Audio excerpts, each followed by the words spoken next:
இந்த first ஜெயிச்சுட்டே வந்துடுறாங்கல்ல, life கஷ்டம் அவங்களுக்கு. தோத்து ஜெயிச்சு தோத்து ஜெயிச்சு தோத்து ஜெயிச்சு வராங்களா, அவங்கள தோக்கடிக்கவே முடியாது. நீங்க ஒரு லெவல்ல வந்து நின்றுடுவாங்க. 5 விஷயம் சொல்றேன். சாதிக்கணுங்கிற வெறி இருக்கணும், வரையறுக்கப்பட்ட இலக்கு இருக்கணும், எல்லாம் சாதிச்சிட முடியாது.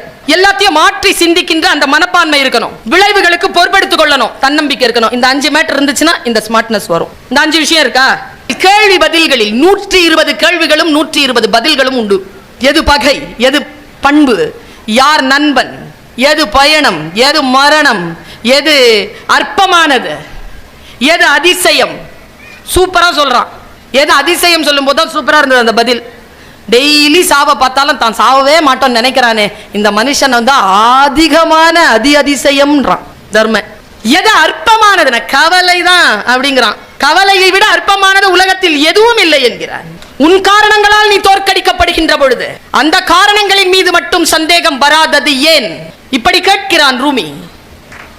யாரையும் பார்த்து நடிக்க வேண்டாம், யாரையும் பார்த்து பின்பற்ற வேண்டாம். புரிந்து கொள்ளுங்கள், படித்துக் கொள்ளுங்கள், ஞானத்தை பெருக்கிக் கொள்ளுங்கள். நான் ஒரு ஆங்கிலத்தில் ஓஷோ சொல்லுவார், you are you and I am I. Don't compare yourself with anybody. It's the greatest insult for your own என்கிறான் ஹிட்லர். எப்பொருள் யார் யார் வாய் கேட்பினும் அப்பொருளை மெய்ப்பொருள் காணுங்கள், அமைதி காணுங்கள். காலத்தை வெல்ல முடியாது, கடந்து போகின்ற பொழுது சமாதானம் செய்து கொள்ளுங்கள். நான் 2 விஷயத்தை சொல்றேன். சமீபத்தில் ஒரு படம் பார்த்தேன். இந்த காட்டில் எந்த மூங்கில் புல்லாங்குழல். இப்ப நான் சொல்ற மாதிரியான ஸ்மார்ட் இங்கில எத்தனை பேர் இருக்கிறீங்கன்னு எனக்கு தெரியாது. ஏனென்றால் ஏற்கனவே சொல்லப்பட்ட விஷயங்களைத்தான் மண்டையில நிறைச்சி வச்சிருக்கோம். புதுசா சிந்திக்கிறதே இல்லை, சிந்திக்கிறதுக்கு அவ்வளவு பயம். நம்ம எல்லாருமே படம் பார்க்கறோம், நமக்கு ஒரு விஷயம் தெரியல. என்ன தெரியுமா? எந்த படம் பார்க்கறதுன்னு நமக்கு தெரியல, சத்தியமா தெரியல. சில படம் பார்க்கவே படாது, அதெல்லாம் பார்த்துடுறோம், ரொம்ப முனைப்பா பார்த்துடுறோம். ஸ்ட்ரெஸ். குஞ்சன் சக்சேனான்னு ஒரு படம். வானத்தில் முதலில் பறந்த இந்திய விமானப்படையை சார்ந்த ஒரு பெண், அவ பேர் குஞ்சன் சக்சேனா. ஸ்ரீதேவி மேடத்துடைய பொண்ணு நடிச்சிருக்காங்க, ஜான்வி. அது ஒரு டாக்குமெண்ட்ரி ஃபில்ம், ஹிந்தி ஃபில்ம். கீழே சப்டைட்டிலோட நீங்க பார்க்கலாம்.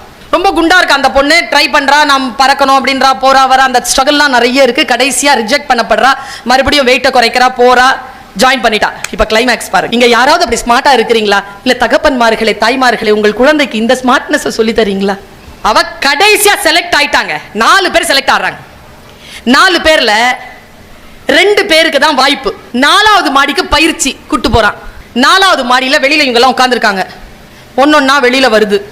அதுல ஸ்மார்ட்டான ஒரு பொண்ணு, இவ தான் ஜெயிப்பா, இவ தான் தி ஃபர்ஸ்ட் லேடி அப்படின்னு பேர் போடுற ஒரு பொண்ணு. அவ போறாங்க உள்ள. குஞ்சன் சக்சேனா உட்கார்ந்துருக்கா. எல்லா டீச்சர்கிட்டையும் திட்டு வாங்குற பொண்ணு உட்கார்ந்துருக்கா.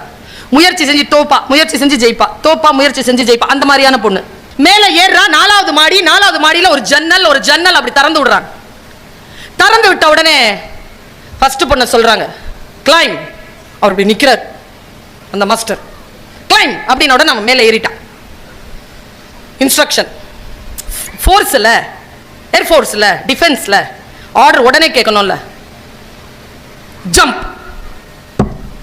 4வது மடியில கீழே குதிச்சா கால் உடைஞ்சிரும், லைஃபே போயிடும். ஜம்ப் பண்ண உடனே அப்படி பார்க்கறா, டைம் பார்க்கறாரு. I quit. அவ சொல்லிட்டா, போயா குதிச்சு காலை உடைச்சிக்கிறத விட நான் ஒழுங்கா என் வாழ்க்கையை பார்த்துக்கிறேன், நான் குவிட் ஆயிட்டா. குஞ்சன் சக்சேனா ஏறுறாங்க, நிக்கிறா. கிளைம் அப்படின்னு நிக்கிறா. அந்த குழந்தை என்னமா நடிச்சிட்டு தெரியுமா? முகம் வந்து கண்ணெல்லாம் அப்படி துடிக்குது அவளுக்கு. நிக்கிறா. ஜம்ப் அப்படின்ன உடனே கீழே பார்க்கிறோம், அதோட பாதாளம். அப்படியே டைம் லிமிட் போயிட்டே இருக்கு, தெரியுது. 5 செகண்ட்லக்குள்ள செய்யணும். அப்படியே அபவுட் டர்ன் பண்ணி ரூம்ல குதிச்சிட்டா. இன்ஸ்ட்ரக்ஷன் வந்து ஜம்ப் தான், ஜம்ப் அவுட் கிடையாது. ஜம்ப் அவுட் கிடையாது. ஸ்மார்ட்டா இருங்க. ஸ்மார்ட்டா இருக்கிறது தான். புத்தன் ஸ்மார்ட்டா இருந்தான். அந்த ஸ்மார்ட்னஸ் அவனுக்கு வந்துருச்சு. அதனால் தான் அவன் உட்கார்ந்த மரம் போதி மரம் என்ற புகழ் பெற்றது. நான் ஒரு விஷயம் சொல்லவா, ஒரு டீச்சரா, ஒரு குழந்தைய ஒரு டீச்சர் அடையாளம் காட்ட முடியாதுங்க. டீச்சர் தாங்க, குழந்தை தாங்க டீச்சர் அடையாளம் காட்ட. She is the best teacher. Best ஸ்டூடெண்ட்டும் ஒருத்தி கிடையாதுங்க, பெஸ்ட் டீச்சர்னு ஒருத்தி இருக்கிறா. பெஸ்ட் புக்னு ஒன்று இருக்கு, பெஸ்ட் ரீடர்னு யாரும் கிடையாது. தேடி போங்க. நம்மை பார்த்து நம் பிள்ளைகள் வளர்கிறார்கள், நம் சொல் கேட்டு வளர்வதே இல்லை. நம்ம பார்க்குது, இப்படி பார்த்து தான் வளருது. நான் யோசிச்சு பார்க்கிறேன். நான் பல நேரங்கள்ல இந்த மாதிரி கூட்டங்களை கடந்து வரும்போது என் கையை பிடித்து கொண்டு பல பெண்கள் சொல்ற விஷயம் என்ன தெரியுமா? பல ஆண்களும் சொல்வார்கள், எங்க வீட்டில் உங்க பேச்சைன்னா ரொம்ப பிடிக்குங்க. நான் உங்களுக்கு என்ன பதில் தருவேன் தெரியுமா? என் பேச்சு உங்க வீட்டில் பிடிக்கும்னா அது உங்களுக்கு நல்லது. இப்படிதான் பதில் சொல்றேன். பெண்கள் என்ன தெரியுமா சொல்றாங்க? என் மனவலி அது சொல்லிடுறேன், இங்க யாருக்கிட்டையும் சொன்னதில்லை, இன்னைக்கு சொல்லிடுறேன். உங்க பேச்சு கேட்காம நான் தூங்குறதே இல்லைங்க. இருக்கிறீங்களா? இங்கேயும் இருக்கிறீங்க தானே? உங்க பேச்ச பல நேரங்களில் மண்டையோ கொடாஞ்சதுங்க. நான் எனக்கு தூங்கவா பேசுறேன், என் பேச்ச கேட்டு எப்படி உனக்கு தூக்கம் வருது? ரொம்ப மண்டை குழப்பம் எனக்கு. இந்த மண்டை குழப்பத்துல ஒரு நாள் என் தோழி ஒரு செய்தி அனுப்பி இருந்தாங்க. அடடடடா, இதான் நடக்குது, இதான் ரசாயனம், இதான் ரசவாதம்னு தெரிஞ்சுக்கிட்டேன். என்ன தெரியுமா அந்த தோழி சொல்லியிருந்தா? நீ ஆத்மார்த்தமாக பேசுகிறாய், உனக்கு தெரியுமா, உனக்கே தெரியாத ஒன்றை சொல்கிறேன், உன்னுடைய பேச்சுக்கள் எங்களை போன்ற பல பெண்களுக்கு தூக்க மாத்திரை. ஏன் தெரியுமா? இந்த உலகத்தினால் தோற்கடிக்கப்பட்டு காயப்படுத்தப்பட்டு இந்த உலகத்தை சந்திக்கவே முடியாது உன்னால் என்று மனம் நொந்து தூக்கம் கலைந்து இருக்கின்ற பொழுது, உன்னால் முடியும், உன்னால் மட்டுமே முடியும், நாளை விடியும் பார், எழுந்திரு என்று நீ சொல்லுகின்ற பொழுது நான் மன அமைதி காண்கிறேன், ஆழமாக தூங்கி விடுகிறேன், அடுத்த விடியலுக்கு காத்திருக்கிறேன்னு சொன்ன. புரிதல் வித்தியாசப்படுகின்ற பொழுது அது போதி மரமாகிறதா இல்லையா? ஏற்கனவே ஒரு விஷயம் நிகழ்கின்ற பொழுது, நிகழ்வுகளிலே நாம் இருக்கின்ற பொழுது, ஒன்றிலிருந்து இன்னொன்று மாறுபடுகின்ற பொழுது ஒரு வித்தியாசம் நிகழுது. எனக்கு தெரியாது இந்து மதம் இதை எப்படி சொல்கிறது, கிறிஸ்துவ மதம் இதை எப்படி சொல்கிறது, எனக்கு அந்த வயதுல தெரியாது. ஆனால் ஞானம் வருகின்ற பொழுது எல்லாம் ஒன்று என்று தெரியக்கூடிய அந்த நிலை வருது இல்ல, அந்த நிலை வந்ததற்கு பிறகுதான் நான் இதை பகிர்கிறேன். நீ எந்த மதம் என்று யாரேனும் கேட்கிறார்களா? என்கிட்டயும் கேட்கிறாங்க. கூப்பிட்டா முதலில் அடையாளப்படுத்தப்படுவது என் மதம்.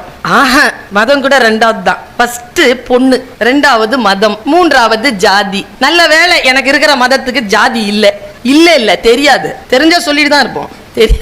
தெரியாத ஒரு சூழல்ல வந்து ஒரு மதத்துல இருக்கிறோம் நாங்க. பாரதி சொல்கிறான், உங்களுக்கு போதி மரமாக அந்த கவிதை மாறுகிறது பாருங்கள். நீங்கள் புத்தனாக இருந்தால் தான், இல்லை என்றால் அது வெறும் கவிதை தான். நான் இப்படி சொல்றது வழக்கம். வெறும் கயிறு தான், கருத்து ஏற்றி கட்டினால் காப்பு, கருத்து ஏற்றி கட்டினால் தாலி. வெறும் சோறு தான், கருத்து ஏற்றினால் தான் பிரசாதம். கருத்து ஏற்றணும்ல, வெறும் சொல் தான், கருத்து ஏற்றினால் மந்திரம். கருத்து ஏற்றி பார்த்தால் தான் மரம் தான், அரச மரம் தான். கருத்து ஏற்றி பார்த்தால் போதி மரம். கருத்து ஏற்றப்படணுமே. பாரதி எப்படி கருத்தை ஏற்றுகிறான் பாருங்க. இந்த மாதிரி சொல்றதுக்கான துணிச்சல் இப்போ வரணுங்க, இப்போ வரணும். எப்படி சொல்றான் பாருங்க. ஏய், யாரா கடவுள் இப்படி கேட்கிறான். அவன் ஒரு மதக்காரன், ஒரு மதத்தை பின்பற்றுபவன், அந்த மதத்தில் நின்று கொண்டு பேசுகிறான். யாரா கடவுள்? எது கடவுள்? ஆத்தி சூடி இளம் பிறை அணிந்து மோனத்திற்கு முழு வெண்மேனியான் சிவன், கருநிறம் கொண்டு பார்க்கடல் மிசை கிடந்தோன் விஷ்ணு, மகமது நபிக்கு மறையருள் தந்தோ புரிந்தோன் அல்லாஹ், இயேசுவின் தந்தை யெகோவா என உருவகத்தாலே பலர் உணர்ந்தும். வார்த்தை பாருங்க எப்படி சூடா வருது. இன்னைக்கு சொல்லிருங்களா பாப்போம். நான் என்ன சொல்றேன், சொல்ற தைரியம் இல்லைன்னா இதை சொல்லிருங்கிற. உணர்ந்தும் உணராமலும் பரவிடும் பரம்பொருள் ஒன்றே, அதன் இயல்பு ஒளி உரு அறிவாம், அதன் நிலை கண்டார் அல்லலை அகற்றினார், அதன் நிலை அதன் அருள் வாழ்த்தி அமர வாழ்வு எய்துவோம். என்ன கேட்டா பள்ளிக்கூட பாடத்திட்டத்துல முதல்ல வரக்கூடிய பாட்டா இது இருக்கணும். நான் எங்க காலேஜ்ல ஃபர்ஸ்ட் பாட்டா வச்சுட்டேன். எங்க காலேஜ்ல ஃபர்ஸ்ட் இயர்ல முதல் பாடமே தமிழ் பாடமே இது. எப்பொழுது ஒன்று போதி மரம் ஆகிறது? பாரதி சொன்னானே, அறிவால் விளங்கும் முதல் ஜோதி நான், தன்னை முதல் ஜோதியாக வைக்கிறான். நான் சொல்லவா, இது ஒரு கன்னிதான். அறிவுமதியாகட்டும், பாரதியாகட்டும், வைரமுத்துவாகட்டும், எந்த கவிஞனும் ஆகட்டும், அவர்கள் எல்லாம் நம்முடைய மூத்த தமிழ் மரபின் கன்னிகள். மூத்த தமிழ் மரபு நமக்கு சொல்லி தந்திருக்கக்கூடிய அற்புதமான அறிவு இருக்கு இல்லையா, அறிவின் பெரு வெள்ளம். இப்படி எந்த இனமாவது சொல்லியிருக்கான்னு சொல்லுங்க. எனக்கு தெரிஞ்சு எனக்கு ஒரு 4 மொழி தெரியும். வீட்டில் உருது பேசுறேன், அரபி குரான் எழுத படிக்க வாசிக்க தெரியும், ஹிந்தி உருது பேசுறதுனால ஹிந்தி சரளமா வரும், ஆங்கிலம் நல்லா சரளமா பேசுவேன், எழுதுவேன், புரிஞ்சுக்குவேன். தமிழ் சேர்த்தா மொத்தம் 5 மொழி. நான் சொல்றேன், யாமறிந்த மொழிகளிலே எனக்கு தெரிஞ்ச 5 மொழி. 5 மொழியில யாமறிந்த மொழிகளிலே தமிழ் மொழி போல் இனிதாவது எங்கும் காணோம். காரணம் என்ன தெரியுமா? வெறும் இனிமையல்ல, அறம். அறம் என்கின்ற சொல்லுக்கு நீங்கள் எந்த மொழியிலும் விளக்கம் எடுத்துக்கொள்ளுங்கள், தமிழ் சொல்லுகின்ற அந்த பொருளுக்கு பக்கத்துல கூட யாரும் வர முடியாது. ஆழமான அறிவு பெற்றவர்கள் நாம். புத்தனை தேடி போக வேண்டியதில்லை. இதோ வாசல்ல போனா இருக்குது அரச மரம். நாம் தான் அதை போதி மரமாக மாற்றாமல் அமர்ந்திருக்கிறோம். அவ்வளவு பொக்கிஷம் இருக்கிறது நம்மிடத்தில். இப்படி யாரேனும் சொன்னதுண்டா? எந்த இலக்கியத்திலாவது உண்டா? எந்த மொழியிலாவது இப்படி உண்டா? பெரியோரை வியத்தலும் இளமே, சிறியோரை இகழ்தல் அதனினும் இளமேன்னு சொல்லிட்டு போனவன் யாராவது இருக்கானா? வாழ்க்கையின் எவ்வளவு பெரிய தத்துவம் அது, எவ்வளவு பெரிய சமநிலை அது, சமூக நீதி இல்லையா அது? வாழ்வினுடைய பெரும் தத்துவத்தை போகிற போக்கிலே சொல்லிவிட்டு போன மிகப்பெரிய அறிவு மரபு சார்ந்தவர்கள் நாம். நான் இப்படி துணிச்சலா இன்னைக்கு ஒரு விஷயத்தை சொல்றேன்.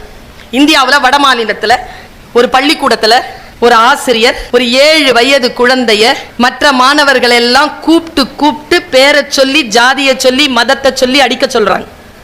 எல்லாரும் அந்த காணொளி பார்த்துருப்போம். அடிக்கிற குழந்தைகளை தான் நான் பார்த்தேன். எனக்கு அடிக்க சொல்றாங்கல்ல, அந்த அவங்க குற்றவாளின்னு தெரியுது. எனக்கு அவங்க மேல நடவடிக்கை எடுப்பாங்க, அதெல்லாம் சரி. என் கவலை எது தெரியுமா? அடிக்கிறாங்கல்ல அந்த குழந்தைகளுடைய மனநிலை தான் எனக்கு முக்கியமாகப்பட்டது. ஆனால் அந்த குழந்தைகள் விருப்பமே இல்லாமல் எதற்கு அடிக்கிறோம் என்பதனையே தெரியாமல் அவர்கள் சொன்ன கட்டளைக்கு அடிச்சிட்டு போறாங்க. அந்த காட்சியை பார்த்தனா. ஆனால் ஒன்று சொல்லுகிறேன் பெருமக்களே, நான் இப்ப ஒரு பாட்டு சொன்னேன்னா நீங்க திருப்பி எல்லாரும் சொல்லுவீங்க, அம்மா இங்கே வாவா. எப்ப படிச்சது? 40 வருஷம் இருக்குமா? ஓதாமல் ஒரு நாளும், அப்புறம் ஒருவரையும் பொல்லாங்கு. அடுத்து இந்த கூட்டம் இருக்கிற வரைக்கும் நாம எல்லாருமே புத்தர்கள் தான். போங்க, இந்த நாட்டில் அறத்திற்கு பஞ்சம் இல்லை. ரொம்ப முயற்சி பண்ணணும் குழப்பத்தை ஏற்படுத்தணும்னா. ஆனால் உங்கள் முயற்சி திருவினை ஆகக்கூடாது என்பது எங்கள் 8 கோடி தமிழர்களுடைய பிரார்த்தனையும் ஒட்டுமொத்த அறச்சார்ந்த சிந்தனையும். சொல்றோம் இல்லையா, இயற்கையின் மீதும் உயிர்களின் மீதும் நம்முடைய வாழ்விலே நம்முடைய சிந்தனை தான் நமக்கான வெளிச்சமாக இருக்கிறது. அந்த சிந்தனையை வளர்த்து கொள்ளுகின்ற வாய்ப்பை நாம் பெற வேண்டும் என்பதற்காகத்தான் இந்த சிந்தனை கூட்டம் என்று நான் கருதுகிறேன். நான் இறை நம்பிக்கை கொண்டவழியா, அதுல மறுப்பு இல்லை. ஆனால் ஜாதியிலே நம்பிக்கை இல்லாதவள், உயர்வு தாழ்விலே நம்பிக்கை இல்லாதவள். உயர்வு தாழ்வின் மீது எனக்கு ஒருபோதும் நம்பிக்கை கிடையாது. குர்ஆனிலே ஒரு வார்த்தை இருக்கிறது, நான் உங்களை குலங்களாகவும் கோத்திரங்களாகவும் பிரித்திருக்கிறேன். அவை உங்களை அடையாளம் காண்பதற்காகவே தவிர உங்களிடத்தில் உயர்வு தாழ்வு சொல்வதற்காக இல்லை என்கின்ற வேதம் படித்து வளர்ந்தவள் நான். எல்லா பெயர்களும் அடையாளத்திற்காகத்தானே தவிர உயர்வு தாழ்வு சொல்வதற்கு இல்லை என்கின்ற அடிப்படை சித்தாந்தம் என்னுடையது. நான் அந்த ஒரு பலத்தில் சொல்லுகிறேன். சமீபத்தில் என்னுடைய அம்மா சின்ன வயசிலிருந்தே இறை நம்பிக்கையை அதிகமாக ஊட்டி வளர்ப்பார், ரொம்ப அதிகமா ஊட்டி வளர்ப்பார். நீ என்ன மதம், நான் என்ன மதம், நீ என்ன சாதி, நான் என்ன சாதி, கேட்டு கேட்டு காயப்படுகிறார்கள். நான் எப்படி சொல்வது? பாரதியின் 2 கவிதைகளை சொல்கிறேன். போதி மரமாக எனக்கு அந்த புத்தகம் மாறக்கூடிய 2 கவிதைகளை நான் சொல்லுகிறேன். நீ என்ன ஜாதி, நான் என்ன ஜாதி என்று கேட்கின்ற பொழுது 1921ஆம் ஆண்டிற்கு முன்னால் இறந்து போன, சுதந்திர தேசத்தை பார்த்தே இராத அடிமை தலையினால் இந்த உலகம் தவித்துக் கொண்டிருந்த அந்த வேளையில் எழுதுகோல் எடுத்து ஒருவன் எழுதினான், காக்கை குருவி எங்கள் ஜாதி, நீள் கடலும் மலையும் எங்கள் கூட்டம், நோக்கும் திசையெல்லாம் நாம் அன்றி வேறு இல்லை, நோக்க நோக்க களியாட்டம் என்றானே. அதுதானே சங்க இலக்கியம் சொல்லுகின்ற சிறுமனை, அளவன் சிறுமனை. சங்க இலக்கிய புலவன் கூட வாழும் உயிர்களை நம்முடைய உயிர்களாக மதிக்க வேண்டும் என்று சொல்லிக் கொடுத்தவன். அசையா மலையையும் என் ஜாதி என்று பேசியவன் பாரதி. கடலை என் கூட்டம் என்று சொன்னவன். சிறிய வயதிலிருந்தே தேடல் கொண்டவள் நான். ஏன் இப்படி இருக்கிறது, ஏன் இப்படி இருக்கக்கூடாது என்பதுதான் என்னுடைய வாழ்க்கையின் தத்துவமே. பர்வீன் சுல்தானா நன்றாக பேசுகிறார் என்றால் ஒன்று நினைவில் கொள்ளுங்கள், நான் பேசும் கருத்து முக்கியமே இல்லை, என் மனநிலை தான் முக்கியம். எந்த மனநிலையில் நான் அறிவை பெறுகிறேனோ அந்த மனநிலையில் இருந்து என் அறிவை நான் உங்களோடு பகிர்ந்து கொண்டு வருகிறேன். பெண் விடுதலை குறித்தும், குழந்தைகள் விடுதலை குறித்தும், முதியவர்கள் நலன் குறித்தும், விளிம்பு நிலையில் ஒதுக்கப்பட்டவர்களுடைய வாழ்விலே சமூக நீதி குறித்தும் ஒரு தேடலான ஒரு அக்கினி எனக்குள் எப்பொழுதும் எரிந்து கொண்டே இருந்திருக்கிறது. அந்த தேடலில் நான் இருந்த பொழுது ஆணுக்கு ஒரு நீதி, பெண்ணுக்கு ஒரு நீதியா என்கின்ற ஒரு கேள்வி பன்னெடும் காலமாக என் மனதிலே உண்டு. உங்களுக்கு என்னத்தான் வேணும் என்று கேட்கக்கூடியவர்கள் மத்தியில் எனக்கு என்ன வேண்டும் என்றே தெரியாத உன்னிடத்தில் நான் கேட்டு பெறுவது ஒன்றும் இல்லை என்று சொல்லக்கூடிய ரௌத்ரம் எனக்கு இருந்திருக்கிறது. கவிஞர் அறிவுமதி அவர்கள் ஒரு கவிதையால் என்னை ஈர்த்தார். பெண்ணினுடைய நிலை குறித்து இதை விட சிறப்பாக வேறு எந்த கவிஞனாலும் சொல்லிவிட முடியாத நிலையில் உச்சம் தொட்ட ஒரு கவிதை அது. இதுதான் கவிதையின் தொடக்கம். கொஞ்சம் மனசுல இருக்கிற கேமரா ஆன் பண்ணிக்கோங்க. 4 வரியில கவிதை முடியும். தொட்டிலில் குழந்தையின் அழுக்குரல். ஒரு மரத்துல ஒரு துணி தொட்டிலா தொங்குது, அதுல ஒரு குழந்தை அழுற சத்தம் கேக்குது. இதுதான் முதல் வரி காட்சி. தொட்டிலில் குழந்தையின் அழுக்குரல். வரப்பில் பண்ணையார். வயல் இருக்கு, வரப்பு இருக்கு, வரப்புல ஒரு பண்ணையார் உட்கார்ந்து இருக்கார். இது 2வது வரி. 3வது வரியில் கவிதையை நிறைவு செய்கிறார் பெருந்தகை. தொட்டிலில் குழந்தையின் அழுக்குரல், வரப்பில் பண்ணையார், வயலில் சொட்டியது தாய்ப்பால் என்று முடித்தார். இதை விட ஒரு பெண்ணிற்கான அன்றாட சுமைகளை, அவள் தாய்மை மறுதலிக்கப்படுவதை, அவள் பெண்மை மறுதலிக்கப்படுவதை, அவள் உழைப்பு சுரண்டப்படுவதை வேறு எந்த கவிஞனும் எழுதவில்லை என்பதனால் அந்த கவிஞனை பற்றி சொல்லிவிட்டு என் பேச்சை தொடங்கலாம் என்று நான் நினைத்தேன். நீங்கள் நிறைய நாள், இன்னும் நிறைய நாள் தேக ஆரோக்கியத்துடனும் இதே புத்தி கூர்மையுடனும் இதே கவி நலத்துடனும் தேடலுடனும் வாழ வேண்டும் என்று என் தமிழால் வாழ்த்துகிறேன் அண்ணா. வாழ்த்துவதற்கு வயது தேவையில்லை என்கின்ற கருத்திலே உடன்பாடு உண்டு எனக்கு. அதனால் என் செந்தமிழால் உங்களை வாழ்த்துகிறேன். வாழ்க வாழ்க வாழ்க. புத்தகம் எனும் போதி மரம் குறித்து என்ன பேசுவது? மரத்தினால் புத்தனுக்கு பெருமையா, புத்தனால் மரத்திற்கு பெருமையா? மரம் போதித்ததனால் சித்தார்த்தன் புத்தனானானா? புத்தனாக வந்து அவன் உட்கார்ந்ததனால் அந்த போதி மரம், அந்த அரச மரம் போதி மரமானதா? இப்படி யோசிக்கிறேன் நான். எல்லா மரங்களும் சாதாரண மரங்கள் தான். அமருகின்றவர்கள் புத்தர்களாக இருக்கின்ற பொழுது அந்த மரம் போதி மரமாகிறது. வெறும் போதி மரங்களை புகழ்ந்து பேச நான் வர இல்லை. அந்த போதி மரங்களுக்கு ஒரு புத்தன் கிடைக்க வேண்டுமே என்ற தேடலோடு தான் இந்த தலைப்பை நான் அணுகுகிறேன். இப்படி எழுதப்பட்டிருந்தது அந்த வாசகம். நான் உங்களை அப்படியே பசுமையாக கடத்துகிறேன். நீங்கள் எந்த புத்தகத்தையும் காசு கொடுத்து வாங்க முடியாது. அப்பதான் எல்லாரும் காசு கொடுத்து புக்கை வாங்கிட்டு போயிட்டு இருக்காங்க. அந்த பேரறிஞன் சொல்லுகிறான், நீங்கள் எந்த புத்தகத்தையும் காசு கொடுத்து வாங்க முடியாது. அடுத்த வரிதான் முக்கியம். நீங்கள் வாங்குவதெல்லாம் அந்த புத்தகத்தின் அச்சுக்கூலியும் காகித கூலியுமே தவிர புத்தகத்தை உங்களால் காசு கொடுத்து வாங்க முடியாது. சிந்தனையை எப்படி வாங்குவீர்கள்? அறிவுமதியினுடைய ஒரு கவிதையை வாங்குவதற்கான பேராற்றலும் பெரும் செல்வமும் எந்த தமிழனிடத்தில் இருக்கிறது? ஒரு வகுப்பாசிரியருடைய ஒரு வகுப்பை வாங்குவதற்கான ஃபீஸ் கொடுத்து விட முடியுமா? அப்படித்தான் சிந்தனையை விலை கொடுத்து வாங்கிவிட முடியாது என்று என்றைக்கு புரிந்து போகிறதோ புத்தகம் அப்பொழுது போதி மரமாகிறது. முக்கியமான ஒரு கருத்தை சொல்லிவிட்டு நான் இடம் சார்கிறேன். 2-3 மினிட்ஸ்ல முடிக்கிறேன். உங்கள் மனதிலே சில வெளிச்சங்களை பாய்ச்ச வேண்டும் என்பதற்காக பேச வருபவள் நான். இந்த பேச்சு கேட்பதற்கு முன்னால் உங்கள் மனநிலையில் இருந்து சற்றேனும் மாறுபட்ட உங்களுடைய வாழ்க்கை ஏதோ ஒரு சில மாற்றம், அத்தனை பேரும் இல்லை, யாரோ ஒருத்தர், என் வரவு வெற்றி, ஒருத்தர் தான் என் இலக்கு, ஒருத்தர் தான். இப்போ ஆகஸ்ட் மாசம் 23ஆம் தேதி ஏதோ ஒன்று நடந்தது. என்ன நடந்தது? வெரி குட், எனக்கு ரொம்ப சந்தோஷங்க. 23ஆம் தேதி ஆகஸ்ட் மாசம் 2023ஆவது வருஷம், சந்திராயன் 3 சாயந்தரம் 6:03க்கு 3ல போய் இறங்குச்சு. கரெக்டா? கரெக்டா? எனக்கு ரொம்ப சந்தோஷம். ஒரு செய்தியை சொல்ற பாருங்க. கோயம்புத்தூர்ல ஒரு பிரியாணி கடை பாய் 6 மணிக்கு கொண்டாந்து பிரியாணியை வச்சுட்டாரு விற்பனைக்கு. 6:03க்கு சூடா தேக்ஷாவை திறந்தாரு. செய்தி வந்துருச்சு, தென்துருவத்தில் சந்திராயன் போய் இறங்குச்சின்னு 300 பொட்டலத்தையும் ஃப்ரீயா டிஸ்ட்ரிபியூட் பண்ணிட்டாரு. எவ்வளவு சந்தோஷம் இல்ல? நம்ம நாடுங்க, வீரமுத்துவேல் தமிழ இஸ்ரோவின் இயக்குனர். சாதிச்சோமா இல்லையா? தென்தூரத்தில் போய் அப்படி வச்சோமா இல்லையா? அதை பற்றிய ஒரு வரலாறு சொல்லிட்டு போறேன் பாருங்க. முனை முகத்து நில் என்கிறான் பாரதி, முனை முகத்து நில்லேல் என்கிறாள் ஔவை. யார் சொல்ல கேட்டுக்கணும்னு முடிவு பண்ணிக்கோங்க. இப்போ ரோட்ல இறங்குறீங்க, ஃபர்ஸ்ட் வந்துடணும்னு நீ ரோட்ல வண்டி ஓட்ட முடியாது, உனக்கு முன்னால் ஒருத்தன் ஓடிக்கிட்டு தான் இருப்பான். சரியா? அங்கெல்லாம் முந்திட்டு நிற்க முடியாது, பார்த்து தான் போகணும். நான் ஒரு வரலாறு சொல்றேன், இது உங்களுக்கு ரொம்ப உதவியா இருக்கும், அதனால சொல்றேன். முதல்ல ஒரு விண்கலம் போச்சா சந்திரனுக்கு?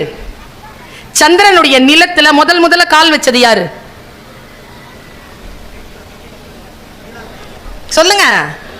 எல்லாருக்கும் தெரியுமே. எப்படி தெரியும்?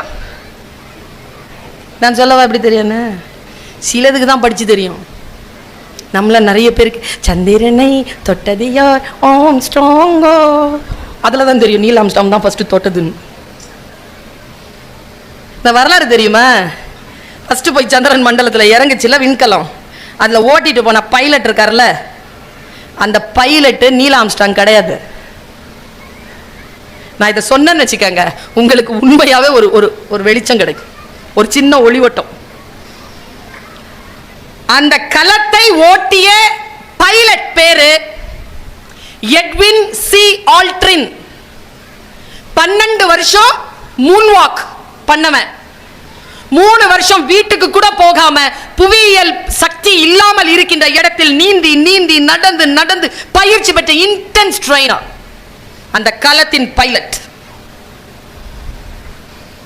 பக்கத்தில் இருக்கிறான்ல அவன் பேரு நீல் ஆம்ஸ்ட்ராங், அவன் கோ பைலட். அவன் ஸ்பேஸ்மேன் கிடையாது, அவன் சீமேன். கடலிலே கப்பலிலே பயிற்சி பெற்றவன், ஆழ்கடல் குதிச்சு குதிச்சு பயிற்சி பெற்றவன்.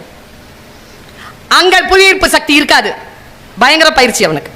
அங்க பயிற்சி பெற்றவன் இங்க வந்து ஜெயிச்சுட்டான், இங்க வந்துட்டான். அவனுக்கு ஒரு 2 வருஷம் ட்ரைனிங். இப்போ 2 பேரும் இருக்கிறாங்க உள்ள களத்துல. போய் களம் இறங்குச்சு. என்ன நடந்தது?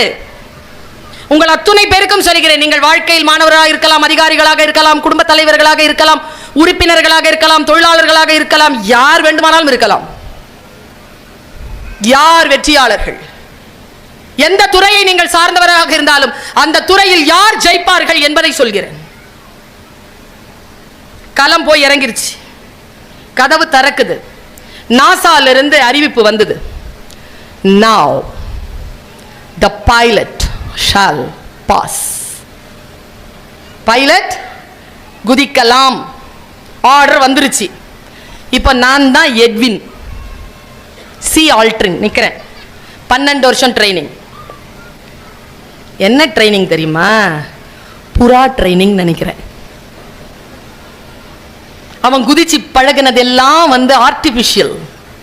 குதிக்கும் போது கீழே பார்க்கிறான், அவன் சொல்றான், அவனே எழுதுகிறான், நான் கீழே பார்க்கிறேன், புவியீர்ப்பு சக்தி இல்லை, அது எத்தகைய கேஸால நிரம்பி இருக்குன்னு தெரியாது, எந்த மாதிரி சதுப்பு நிலம்னு தெரியாது, குதிக்க வேண்டும் என்று பார்த்து கொண்டிருக்கிறேன். குதிப்பதற்கு என்னை தயார் செய்வதற்கு 3 வினாடிகள் எடுத்துக்கொண்டேன். Shall pass 1 2 3 4 5th. Now the co-pilot shall pass. அப்படியே குதிச்சிட்டான் நீல் ஆம்ஸ்ட்ராங். உடனடியாக அந்த விஷயத்தை முழுமையான தியானமும் அறிவும் கொண்டு கீழே கால் வச்சான் பாருங்க. கால் பதித்தவன் வரலாற்றிலே இடம் கொண்டான். கொஞ்சம் நின்று பிந்தி யோசித்தவன் வரலாற்றில் அவன் பெயரே தெரியவில்லை என்பதாக பின்னுக்கு தள்ளப்பட்டான். முந்திக் கொள்கிறீர்களா? எந்த வேலையை நீங்கள் தொடங்கினாலும் அந்த வேலையை சிறப்பாக செய்வது அல்ல முக்கியம், முற்றுமாக சிறப்பாக செய்வது முக்கியம். முற்றுமாக சிறப்பாக செய்கிறீர்களா? உங்கள் போதி மரத்தில் உட்கார்ந்து கொண்டு நீங்கள் பெறுகின்ற ஞானம் போல் 2 வார்த்தையை சொல்லி நான் நிறைவு செய்கிறேன். Stay fit medically and legally. சட்டப்பூர்வமாகவும் மருத்துவ ரீதியாகவும் ஃபிட்டா இருங்க. இந்த ஃபிட்னஸ் தான் உங்களை அடுத்த கட்டத்திற்கு எடுத்து செல்லும். யாரோ ஒருவன் தொட்ட சிகரத்தை தொடுவது அல்ல சிகரம் தொடுவது. உங்கள் உயரத்தின் எல்லையை தொடுகிறீர்களா, நீங்கள் சிகரம் தொட்டவர்கள். எனக்கு தெரியாது இந்து மதம் இதை எப்படி சொல்கிறது, கிறிஸ்துவ மதம் இதை எப்படி சொல்கிறது, எனக்கு அந்த வயதுல தெரியாது. ஆனால் ஞானம் வருகின்ற பொழுது எல்லாம் ஒன்று என்று தெரியக்கூடிய அந்த நிலை வருது இல்ல, அந்த நிலை வந்ததற்கு பிறகுதான் நான் இதை பகிர்கிறேன். நீ எந்த மதம் என்று யாரேனும் கேட்கிறார்களா? என்கிட்டயும் கேட்கிறாங்க.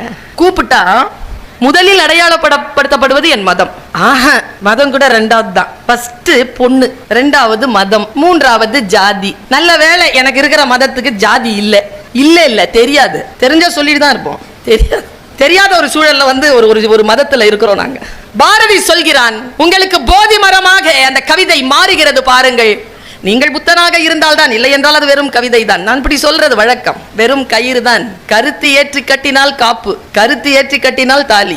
வெறும் சோறு தான், கருத்து ஏற்றினால் தான் பிரசாதம். கருத்து ஏற்றணும்ல, வெறும் சொல் தான், கருத்து ஏற்றினால் மந்திரம். கருத்து ஏற்றி பார்த்தால் தான் மரம் தான், அரச மரம் தான். கருத்து ஏற்றி பார்த்தால் போதி மரம்.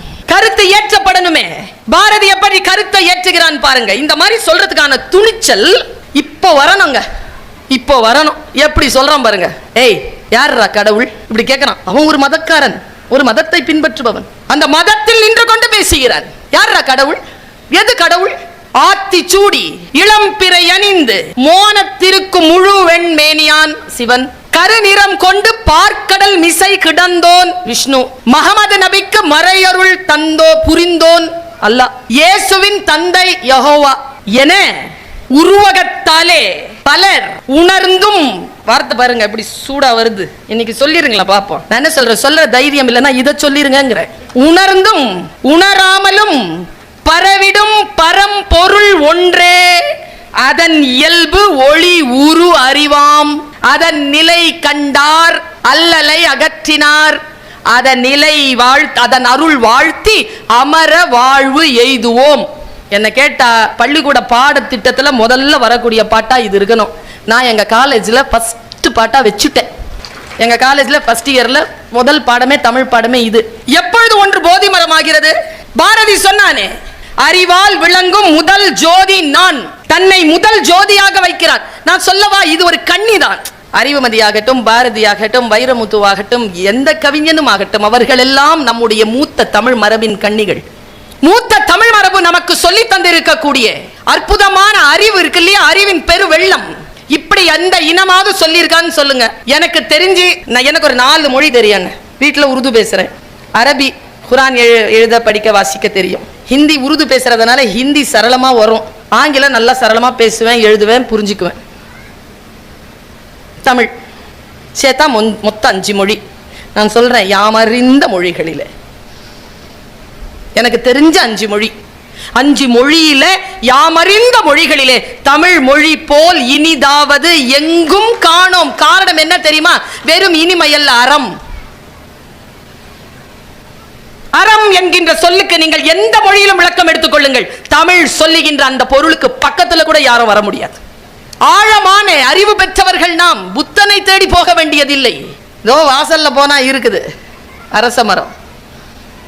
நாம் தான் அதை போதி மரமாக மாற்றாமல் அமர்ந்திருக்கிறோம். அவ்வளவு பொக்கிஷம் இருக்கிறது நம்மிடத்தில். இப்படி யாரேனும் சொன்னதுண்டா? எந்த இலக்கியத்திலாவது உண்டா?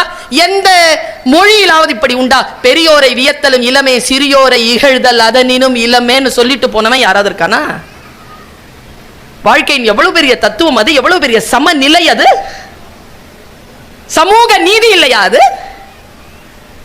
வாழ்வினுடைய பெரும் தத்துவத்தை போகிற போக்கிலே சொல்லிவிட்டு போன மிகப்பெரிய அறிவு மரபு சார்ந்தவர்கள் நாம். நான் இப்படி துணிச்சலா இன்னைக்கு ஒரு விஷயத்தை சொல்றேன். இந்தியாவில் வட மாநிலத்தில் ஒரு பள்ளிக்கூடத்தில் ஒரு ஆசிரியர் ஒரு 7 வயது குழந்தைய மற்ற மாணவர்கள் எல்லாம் கூப்பிட்டு பேரை சொல்லி, ஜாதியை சொல்லி, மதத்தை சொல்லி அடிக்க சொல்றாங்க. எல்லாரும் அந்த காணொளி பார்த்துருப்போம். அடிக்கிற குழந்தைகளை தான் நான் பார்த்தேன்.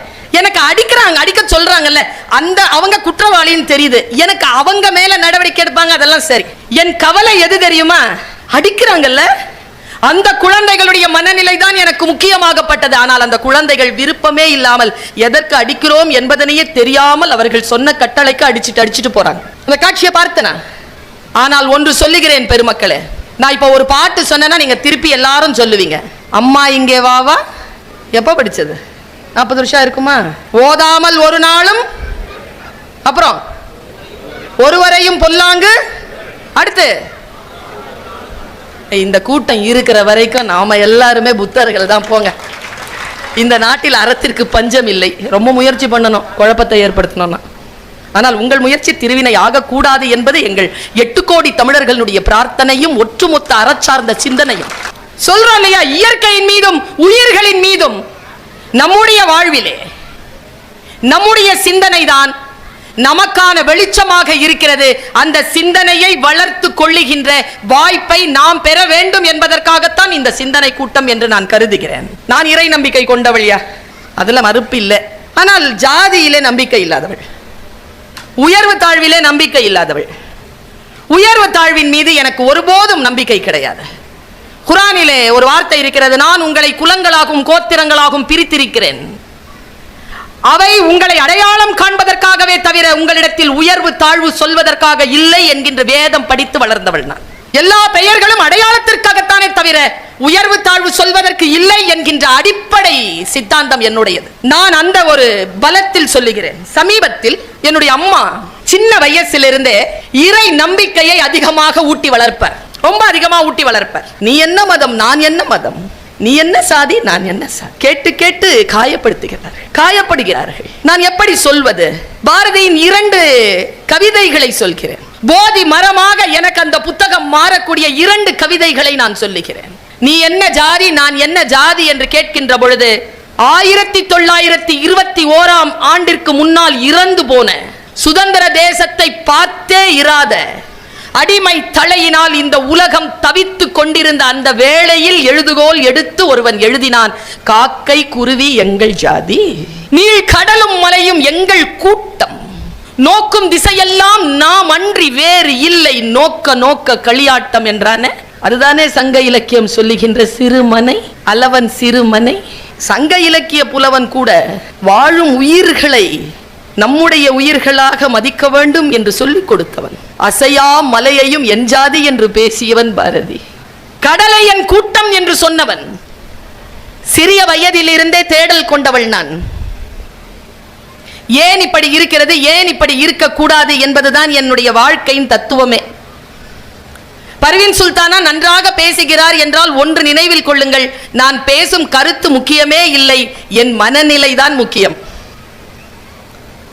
எந்த மனநிலையில் நான் அறிவை பெறுகிறேனோ அந்த மனநிலையில் இருந்து என் அறிவை நான் உங்களோடு பகிர்ந்து கொண்டு வருகிறேன். பெண் விடுதலை குறித்தும், குழந்தைகள் விடுதலை குறித்தும், முதியவர்கள் நலன் குறித்தும், விளிம்பு நிலையில் ஒதுக்கப்பட்டவர்களுடைய வாழ்விலே சமூக நீதி குறித்தும் ஒரு தேடலான ஒரு அக்கினி எனக்குள் எப்பொழுதும் எரிந்து கொண்டே இருந்திருக்கிறது. அந்த தேடலில் நான் இருந்த பொழுது ஆணுக்கு ஒரு நீதி, பெண்ணுக்கு ஒரு நீதியா என்கின்ற ஒரு கேள்வி பன்னெடும் காலமாக என் மனதிலே உண்டு. உங்களுக்கு என்னத்தான் வேணும் என்று கேட்கக்கூடியவர்கள் மத்தியில் எனக்கு என்ன வேண்டும் என்றே தெரியாத உன்னிடத்தில் நான் கேட்டு பெறுவது ஒன்றும் இல்லை என்று சொல்லக்கூடிய ரௌத்ரம் எனக்கு இருந்திருக்கிறது. கவிஞர் அறிவுமதி அவர்கள் ஒரு கவிதையால் என்னை ஈர்த்தார். பெண்ணினுடைய நிலை குறித்து இதை விட சிறப்பாக வேறு எந்த கவிஞனாலும் சொல்லிவிட முடியாத நிலையில் உச்சம் தொட்ட ஒரு கவிதை அது. இதுதான் கவிதையின் தொடக்கம். கொஞ்சம் மனசுல இருக்கிற கேமரா ஆன் பண்ணிக்கோங்க. 4 வரியில கவிதை முடியும். தொட்டிலில் குழந்தையின் அழுக்குரல். ஒரு மரத்துல ஒரு துணி தொட்டிலா தொங்குது, அதுல ஒரு குழந்தை அழுற சத்தம் கேக்குது. இதான் முதல் வரி காட்சி. தொட்டிலில் குழந்தையின் அழுக்குரல். வரப்பில் பண்ணையார். வயல் இருக்கு, வரப்பு இருக்கு, வரப்புல ஒரு பண்ணையார் உட்கார்ந்து இருக்கார். இது 2வது வரி. 3வது வரியில் கவிதையை நிறைவு செய்கிறார் பெருந்தகை. தொட்டிலில் குழந்தையின் அழுக்குரல், வரப்பில் பண்ணையார், வயலில் சொட்டியது தாய்ப்பால் என்று முடித்தார். இதை விட ஒரு பெண்ணிற்கான அன்றாட சுமைகளை, அவள் தாய்மை மறுதலிக்கப்படுவதை, அவள் பெண்மை மறுதலிக்கப்படுவதை, அவள் உழைப்பு சுரண்டப்படுவதை வேறு எந்த கவிஞனும் எழுதவில்லை என்பதனால் அந்த கவிஞனை பற்றி சொல்லிவிட்டு என் பேச்சை தொடங்கலாம் என்று நான் நினைத்தேன்.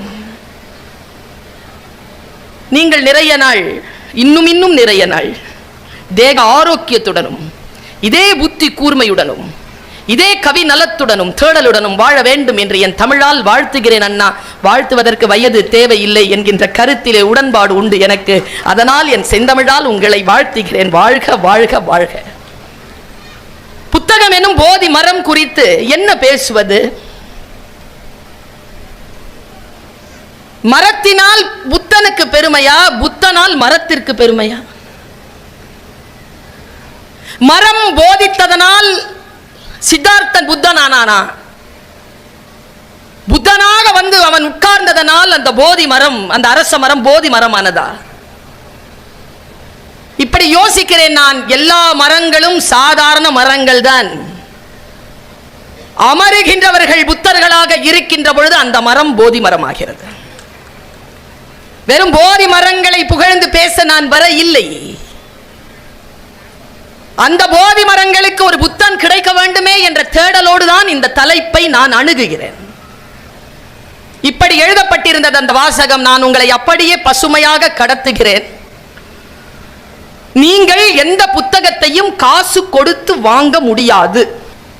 அப்பதான் எல்லாரும் காசு கொடுத்து புக்கை வாங்கிட்டு போயிட்டு இருக்காங்க. அந்த பேரறிஞன் சொல்லுகிறான், நீங்கள் எந்த புத்தகத்தையும் காசு கொடுத்து வாங்க முடியாது. அடுத்த வரிதான் முக்கியம். நீங்கள் வாங்குவதெல்லாம் அந்த புத்தகத்தின் அச்சு கூலியும் காகித கூலியுமே தவிர புத்தகத்தை உங்களால் காசு கொடுத்து வாங்க முடியாது. சிந்தனையை எப்படி வாங்குவீர்கள்?